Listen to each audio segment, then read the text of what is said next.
Service in Tallahassee There it has goes. issued a special marine warning for coastal Appalachian waters Bay- from Ocklawahamie River to Apalachicola, Florida, out to 20 nautical miles. Waters from Swamp River to Apalachicola, Florida. It's not Appalachian Bay. Nautical miles until noon Eastern Daylight Time. At 11:07 a.m. Tallahassee, it's been a week. A severe We finally thunderstorm issued an order. capable of producing water Yeah, I spouts really was need to change the located 7 timer. nautical miles northeast of Sea Tower. Excuse me? Excuse me, what is this? 34 knots or greater. Source.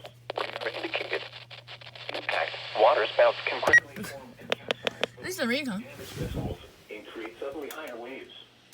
Make sure all on board I thought you were on secure voice. location and wearing life jackets. Expect wind gusts in excess of 34 knots, suddenly higher waves, frequent lightning, and heavy downpours. Make sure all on board are wearing life jackets. Locations impacted include O Tower,